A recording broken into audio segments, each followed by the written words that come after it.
Well, it's a story that very few of us saw coming. Harry and Meghan are moving back to the UK from America. More than 6 years after leaving royal life, a bombshell announcement last night that they are, within a matter of weeks, relocating back from California to the UK. Princess Lilibet and Prince Archie are already enrolled in UK schools. What does this mean for the royal family? Harry and Meghan's role within it? What's the reaction going to be like from the King, from Prince William? So many questions to ask. I'm Roya Nikkhah. This is The Royals. Well, Kate's away this week, and so am I.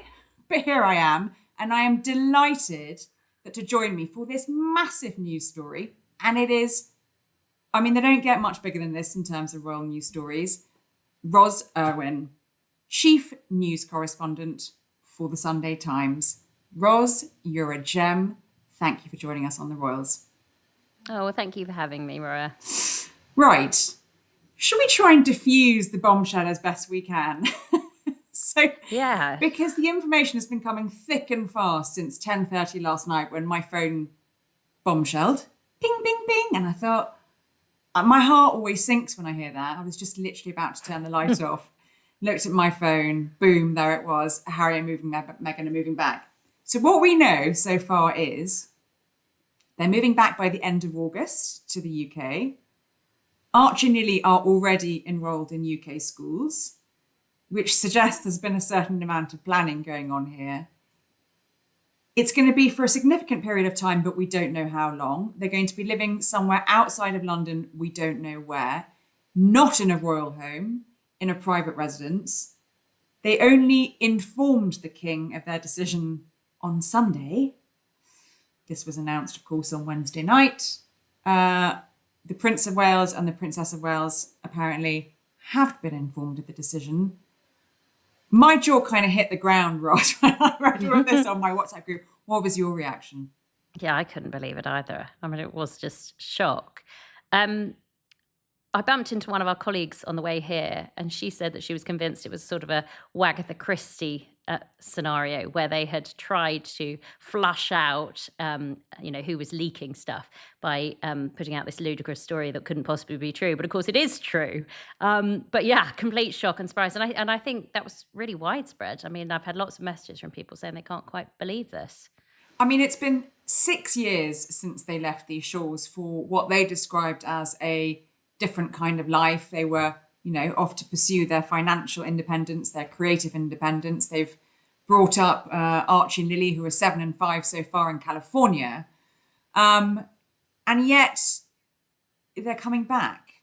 Now, the very fact that Archie and Lily have been enrolled in UK schools already suggests there's been a certain amount of planning in this. But what is absolutely intriguing about that is that we know that Harry and Meghan saw the King and Queen just a few weeks ago. Last month, when they were back over here, they had that reunion for tea at Highgrove with the kids. First time Charles had seen his grandchildren for more than 4 years.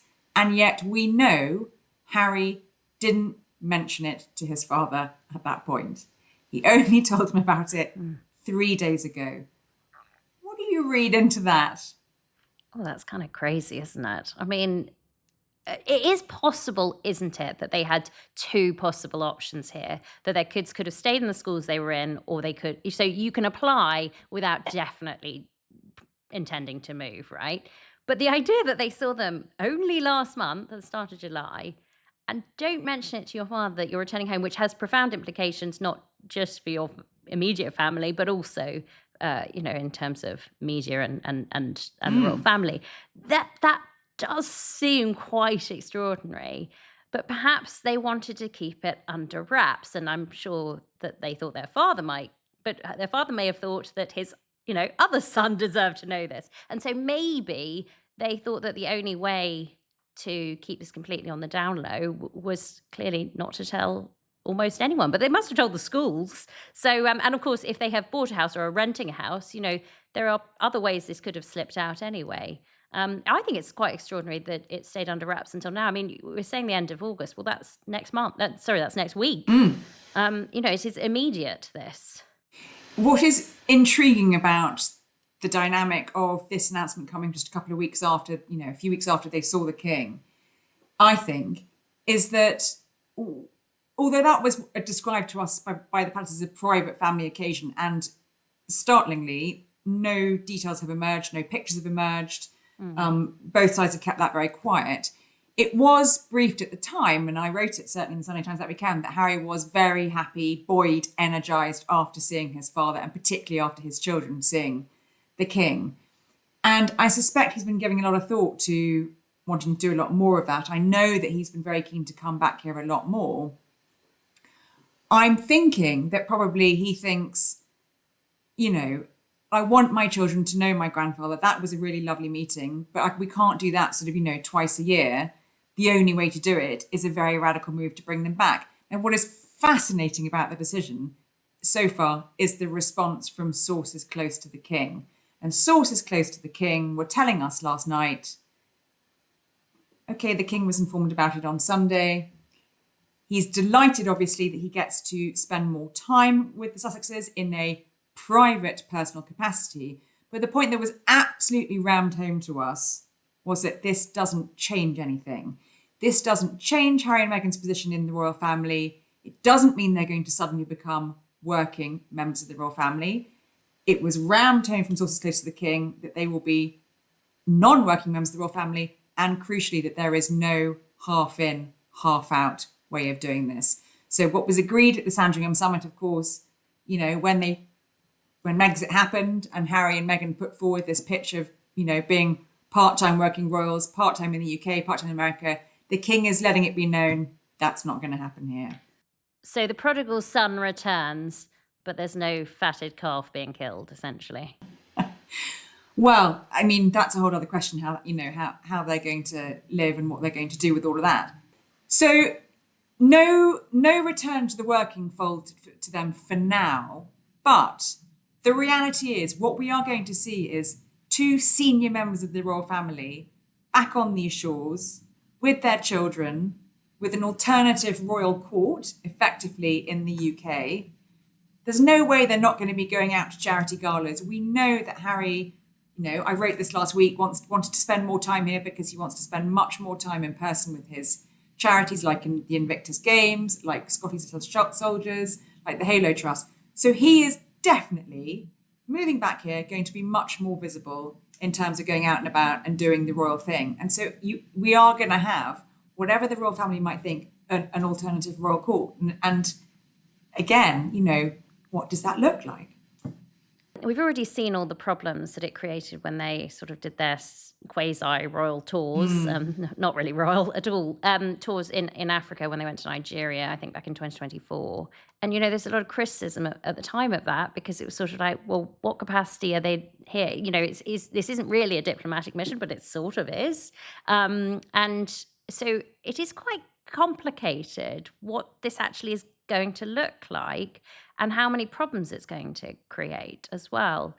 Obviously, when you see Harry doing his charity stuff, I mean, I think of that sort of heyday in 2012 with the Olympics, and you remember there were those funny videos with him and Usain Bolt. He's really good at that stuff. I mean, he's charismatic. People are quite charmed by him. I mean, I think he's obviously lost all of this element by going to California. We don't really see that side of him, and obviously he's expended a lot of energy on other things, including obviously his sort of campaign, his war with the media, really.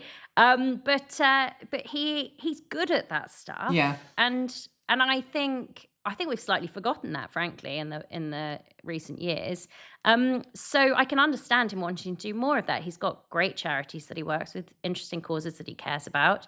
My bigger question, I guess, then, is what on earth does Meghan do over here? I mean, she hasn't got many links here. Obviously, there's speculation she might be somewhere in the Cotswolds where, there are some other sort of Trump refugees living, wealthy Americans who've and I wondered slightly, something that hasn't been touched on in what I've read, if perhaps the political climate in the US was one of the reasons she's agreed to come over here.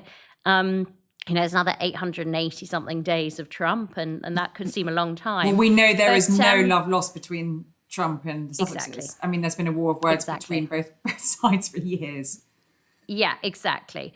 But what does her life look like over here when she clearly is very settled in California? She's got friends there, she's got a life there, and also a sort of world that sits well with her, which obviously we've seen that her time in the UK did not go well for her, or she doesn't feel it went well for her, certainly. Well, what sources close to them are saying is that she will continue to run her as ever brand of homewares, and that whole thing that we've seen her build up in California from the UK. Nothing is actually on sale in the UK as things stand, so perhaps this is going to be part of a big move of selling the produce here. But I'm intrigued by that too, because it's always been clear that since they left, Harry has wanted to maintain links here. He's kept coming back. He's repeatedly said publicly, the UK will always be my home. I have never thought personally that Meghan has shown any real inclination to rebuild a relationship with the UK or with members of the royal family over in the UK. And there's a much more complex relationship between the British public and Meghan than there is with the British public and Harry. And we have seen that play out, I think, in the last few years. And, even if you just look at kind of, a few of their sort of joint returns, we saw them come back for that service of thanksgiving for Her late Majesty's Platinum Jubilee at St Paul's. And they were both cheered and booed as they walked into St Paul's Cathedral hand in hand. So it is going to be a very interesting time, I think, for her. You're right to question, what does her life look like here? But this is clearly a decision they've taken as a family. Now, we've heard a little bit from sources close to the king in terms of his response, how he's delighted he gets to see a little bit more of them. And we don't know how much the king's health has played into Harry's decision to come back. The king is, of course, still receiving cancer treatment. We keep being told his health is moving in a very positive direction, but the fact is he is still having treatment 2 years post-diagnosis. And it's understandable Harry would want to keep seeing much more of his father and be able to spend more time with him more freely. What we don't know is how William has reacted to this news, having presumably only just found out about it a few days ago, or quite recently too. I think that's a much more complicated question, because Harry and his father, for everything that's been said and done, the Oprah interview, the Netflix documentaries, 417 words of his memoir Spare, laying every family secret bare, or many of them. It's always been said by those close to the king will always keep the door open for him. He'll always keep the door ajar. Someone said to me the other day, after that meeting at Highgrove, it just shows that the king thinks blood is blood. I've not got that feeling from William over the last few years, and I suspect he will not be that thrilled about the fact that the rival Californian court is now coming to these shores. I think he will feel quite conflicted about that. I suspect he might feel quite annoyed about it. And we've had no indication at all so far that William and Harry have been in touch at all. And really, as far as I understand, they've been on non-speakers for the best part of 4 years. Yeah, it's devastating, isn't it, for any family? That move back is going to have profound consequences for the whole family dynamic, I think. And what that looks like for the royal family, I think, is going to be quite complicated. Well, if you're William, you're not going to be thrilled by this possibility, clearly, of this rival court, this sort of shadow court setting up. And it's a distraction from what he wants to do as well, isn't it? Obviously, the father-son relationship can be very different from a brotherly one. And I think also with William, what we've seen is he sees the family's mistakes around Andrew, I think, more clearly than other members of the family did and do. And so he's hyper aware of the damage that somebody not doing what they, in royal terms should be doing, can do to the family and to the bigger institution of the monarchy. So now, I'm not suggesting that anything Harry has done is on a par with anything that Andrew has done. Allegedly. By any stretch. Allegedly, yes. He denies all wrongdoing. We'll just add that. Yes. But even just reputationally, all of the issues of Andrew are more profound and more damaging. However, I think he has learnt the lesson, perhaps, of what the family has faced over that and the criticism of sort of particularly slow handling, and does not want the next generation facing the same issues. He wants to put a stop there, and he has his own ideas about what the monarchy should look like, which you've obviously written about extensively. And where does Harry fit into those? Well, he doesn't really seem to, in my mind. He has a view of what the monarchy should look like, a slimmed down, what it should be doing, what its energy should be focused on. And I don't see where Harry and Meghan fit into that. Well, that is the absolute key there, because let's remind ourselves the terms of the Sandringham summit. So when the king, the now king, the then Prince of Wales, the late Queen Elizabeth II, William, Harry, all sat down around a table at Sandringham, with private secretaries there and various press secretaries milling around to thrash out the deals of of Harry and Meghan's exit from the royal family. We know that what they pitched, half in, half out, by Harry and Meghan, was resoundingly rejected by the Queen, by Charles, and by William, who were all singing from the same hymn sheet there, that there's no half in, half out. You cannot be a member of the royal family and do your sort of, fun stuff that you want to do and do your commercial stuff.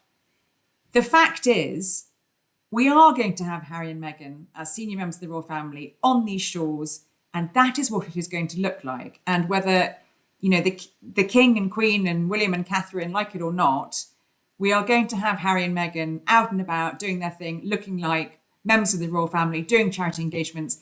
It is going to seriously blur the lines of what was agreed at the Sandringham summit. And that is where I think William is going to take huge exception to that, notwithstanding the personal dynamic of the fact that the brothers clearly don't get on, don't speak, haven't seen each other or spoken to each other for the best part of 4 years. Their children don't know each other. Their cousins don't know each other. For William, it is going to be that. William is all about the institution, as you've just said, what the institution looks like going forwards into his reign. And this is going to blur the lines. And that, I predict, is going to be enormously problematic for the institution and for the future king. Yeah, I agree with that. It is incredibly sad, though. We've got a family split here, and there is always a great sadness. I find it, I'm very, very close to my brother and sister. There is a family dynamic here that is pretty devastating. The idea that the cousins don't know each other, that is a very sad state of affairs. So maybe there is a positive thing here, that there is a possibility, at least of some of those other relationships being easier to build, even if the fraternal one is marred. There are other relationships here that have the opportunity of being rebuilt, and obviously the king with his grandchildren is a primary one, but actually also maybe the cousins. So maybe there are chances here for other members of the family to be more united too, simply by virtue of being closer to one another. There is a real question, obviously, where he's going to live. Yeah. One possibility that I've seen sort of discussed is somewhere near or in the Cotswolds, and that would obviously be fairly near Highgrove, and then there's the option of living fairly near Althorpe, where his his mother's childhood home. So and obviously Harry feels very very tied still to there. We saw them him take his family there.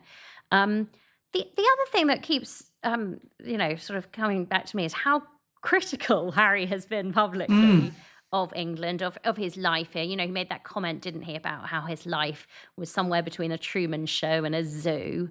And what is their relationship going to be like in terms of publicity and the media when they're here?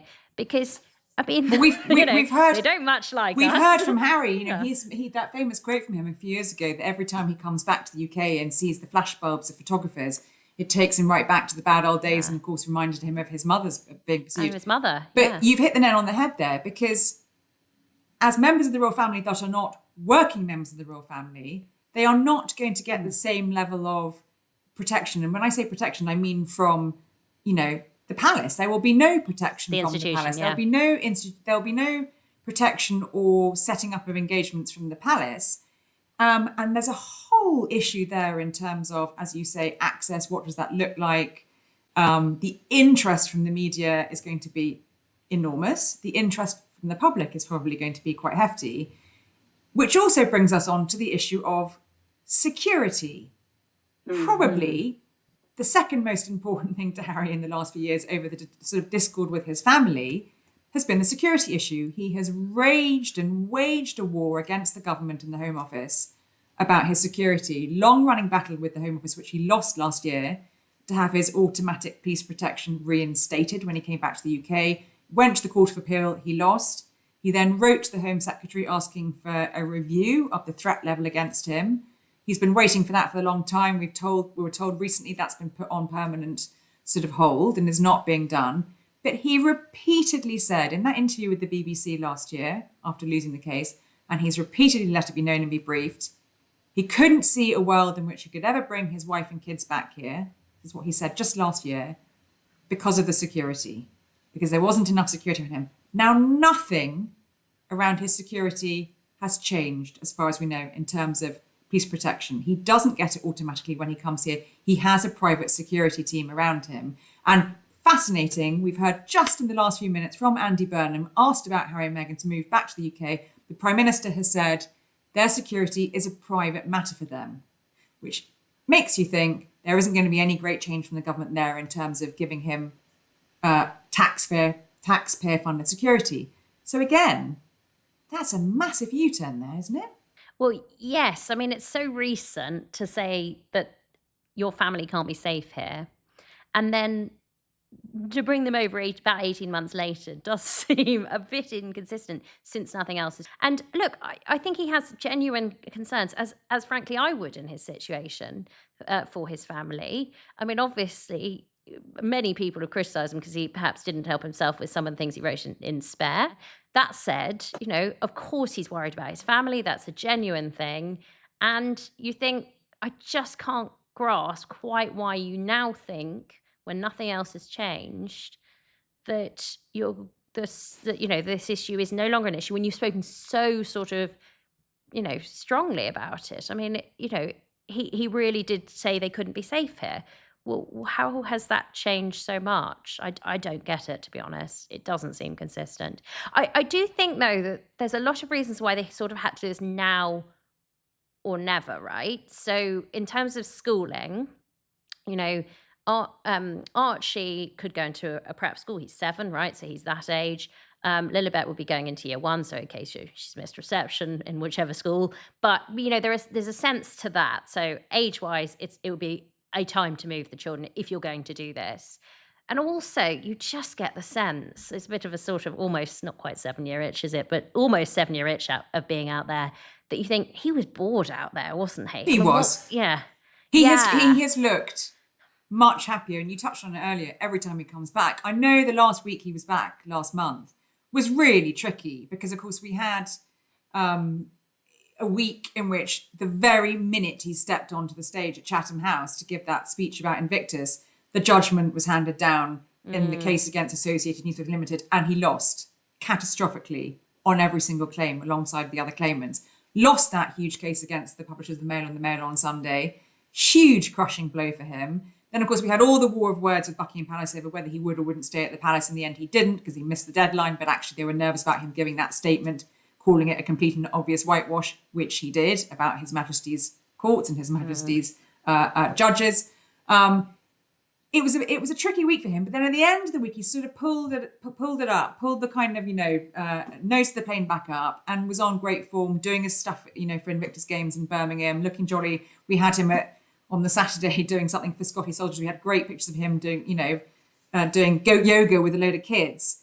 Right, basically in his element. And then he got what he wanted, which was the reunion with the king and the kids. So however difficult things get for him, when he is back on home soil these days, he just does look a lot happier. And going back to the family relationships, which you talked about earlier, it's not just with the king. It is with his uncle, Charles Spencer, who he spent time with recently at Althorp. He took Meghan and the kids to Althorp.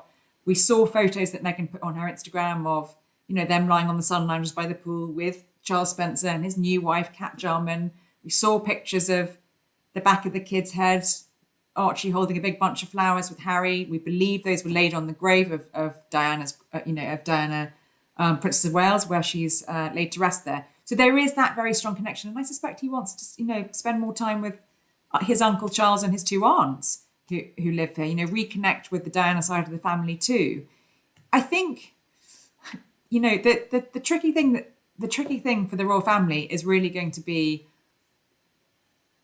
if there is no reconciliation with William, but there is reconciliation with Charles, what does that mean for the monarchy? Does partial reconciliation, is that even worse than total reconciliation? Because you're going to have all these splinter groups of Harry goes to see the king at Highgrove. William makes sure he's nowhere to be seen. How does it work? Are they going to go to Balmoral for summer? William's going to have to be somewhere else. What is Christmas at Sandringham going to look like? Yeah. Are you going to have William and Catherine and the children coming in one door and Harry and Meghan coming in? I mean, it's that's an awful lot for the king to manage. And, we do know that because Harry wrote it in Spare, after Prince Philip's funeral, when, the warring was really starting, Charles said to both his sons, as they were walking back up to Windsor, please, boys, don't make my final years a misery. And this is going to be very difficult for him to manage because, we talked about it in the podcast last week with Catherine Mayer and with Hilary Rose. How can you have, if the king is reconciled with Harry, but Harry is not reconciled with William, how does the king keep William on side as his heir? The question everyone is asking is why now? Why are they coming back to the UK after having made such a point of saying royal life or life in the UK is just monstrous for us, the media hound us, no one understands us, off we go to America. They've gone, they've made their Netflix documentary, Harry wrote his book, Meghan's done her, Netflix series with Love Meghan to different critical acclaim, shall we say, varied critical acclaim. They've had some success, but do you think they've had as much success in the States as they thought they were going to as royalty imported or exported to the US? I would guess not, because I think there's an assumption, isn't there, that there's a certain bit of American society that really loves the monarchy and would just embrace them in the way that at some points they embraced Diana, his mother. And I think people thought they may have believed there'd be more sympathy about sort of, oh, it's terrible, we've been driven out of the UK. That kind of narrative, America might have been a bit more receptive to it than it actually in the end seemed to be. Have things worked out? Well, look, I mean, they still made a lot of money out of Netflix, although they do seem to burn through cash too. And yeah, I don't think it's been at quite the extreme success it could have been. And then you think, but what would have been the next step? So once you've done that and it hasn't quite gone to plan with Netflix, where's your next avenue? What's your next? Obviously, she does have her business as ever, and there's things that she is doing in there, but perhaps as well, there just isn't an obvious next step for her either there. And there certainly doesn't feel like there is for him. So maybe that gets you to the point where they think, well, if it's this binary choice, it's now or never, this is actually the moment to do it, because it doesn't feel like we know exactly what the next step is in America and what our business looks like and but, revenue streams as well. But this does bring them literally and physically closer to the crown again. And yes, whatever anyone says about Harry and Meghan in terms of the other projects they've pursued, there is no doubt that, the very fact that they are members of the royal family and their proximity to the crown tends to be the thing that most people are interested in. Yeah. I mean, yeah, exactly that. Why are you buying her, whatever it is, jam, if it's not because of her royal connections? Yeah, sure, exactly. Well, that. I mean, so many more questions, Ross. I could chat to you for us, and I suspect you and I will be talking more as the next couple of days go on. Me from my very relaxing holiday break, talking about the royals. Ros Urwin, thank you so much for joining me on the royals this week. I really appreciate it. It's been fascinating to talk to you about this very big story. We will, of course, be continuing to cover this story. So don't forget to follow the royals wherever you get your podcasts and on the YouTube channel. And you can get all the royal updates by subscribing to The Times at thetimes.com. For now, thank you for joining us on what has been a very busy, extraordinary day in royal news, and we'll see you on the royals next time.